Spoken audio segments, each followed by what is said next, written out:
আমার নতুন একটি ভিডিওতে তোমাদের সকলকে স্বাগতম জানাই। তো আজকে সানডে, এখন 9টা অলরেডি বেজে গেছে। তো আজকে সকাল থেকেই ব্লগটা স্টার্ট করছি। তো দেখতে থাকো আজকে সানডে স্পেশাল কী করি না করি সবটাই তোমাদের সাথে শেয়ার করবো। আর আজকের ওয়েদারটা এত ভালো। যাই হোক, চলো এখন সকাল হয়েছে, এখন কাজবাজ করা শুরু করি। মেয়েকে ঘুম থেকে ওঠাবো। সকালে আমার প্রথম কাজ হলো দুধ গরম করা মেয়ের জন্য। তো এখানে আমি দুধ গরম করে মেয়েকে খাইয়ে দিয়েছি। তো খেয়ে দিয়ে মহারানী এখন টিভি দেখতে বসেছে। কি দেখছিস তুই? কার্টুন?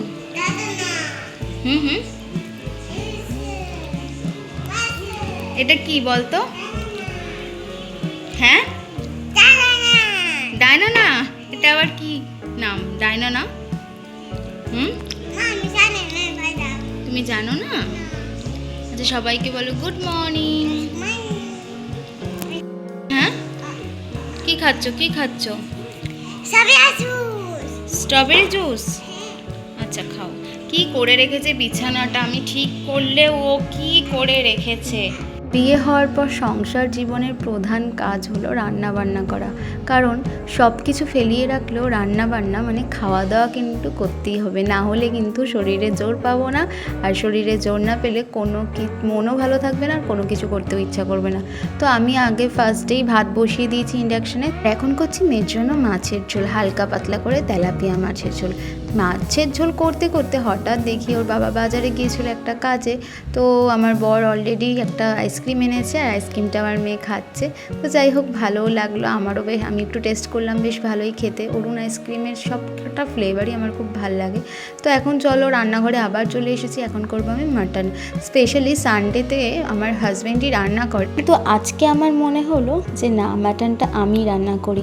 আসলে কোনো সময় নিজের ইচ্ছেটাকেও প্রাধান্য দিতে লাগে। তো আমি মাটনটা একদম সিম্পলভাবেই রান্না করছি। এখানে মাটনের জন্য মশলা কষাচ্ছি, আর মশলার মধ্যে দিয়ে দিচ্ছি হচ্ছে ধনে গুঁড়ো, জিরে গুঁড়ো, একটু হলুদ, আর পেঁয়াজ, রসুন, আদা, এগুলো তো মাস্ট, আর কাঁচা লঙ্কা চিড়ে দিয়েছি। তো আর একটা মশলা অ্যাড করলাম এখন, চিকেন মশলা। মশলাটা ভালো করে কষতে থাকুক, আর আমি একটু এখানে জল অ্যাড করে নিচ্ছি। এবার মাংসটা দিয়ে দিলাম, মশলাটা বেশ কষানো হয়ে গেছে। আর এবারে আলুটা ছেড়ে দিলাম। একদম সিম্পলভাবেই রান্না করছি, কারণ আমার স্পেশালি খাসির মাংস লাল লাল ঝোলটা বেশি ভালো লাগে।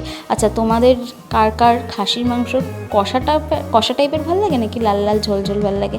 তো যাই হোক, আমার মাটন অলরেডি কমপ্লিট। এখানে গরম মশলা একটু ঢেলে দিলাম, আর একটু ফুটছে, তারপর মাটনটা নামিয়ে ফেলবো। এবার চলো আজকে লাঞ্চে কি আছে তোমাদের দেখাই। এখানে লাউ পাতা বাটা, এখানে তেলাপিয়া মাছের ঝোল, আর শুটকি মাছ এখানে বেগুন দিয়ে, আর হচ্ছে খাসির মাংস। তো আমি স্পেশালি শুটকি মাছ ভালো খাই না, তো লাউ পাতা বাটা দিয়ে তেলাপিয়া মাছ দিয়ে খাচ্ছি। তারপর খাওয়া দাওয়া করে এখন একটু রেস্ট করব।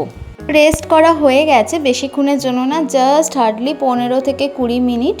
আর আজকে মেয়েকেও ঘুম পাড়ায়নি, আমরা একটু বেরোলাম, বেশ ভালো লাগছে। মানে এখানে কোথাও বেরোই না একটু রাস্তাতে বেরোলেও মনে হয় শান্তি, কারণ চারিদিকে পাহাড়, তার মধ্যে সবুজ গাছপালা দেখলে মনটা এমনি খুশি হয়ে যায়।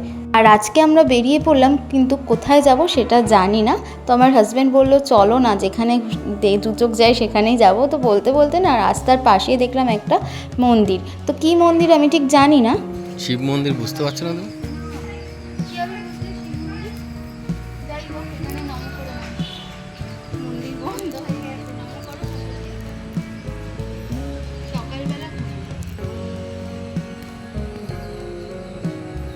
হর হর মহাদেব।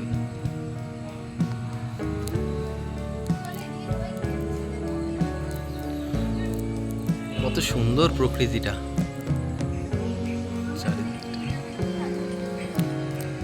এমন সময় মন্দিরটায় এসেছি, মন্দিরটা বন্ধ, সকালবেলা খোলে। যাই হোক, মন্দিরটা পুরো জঙ্গল।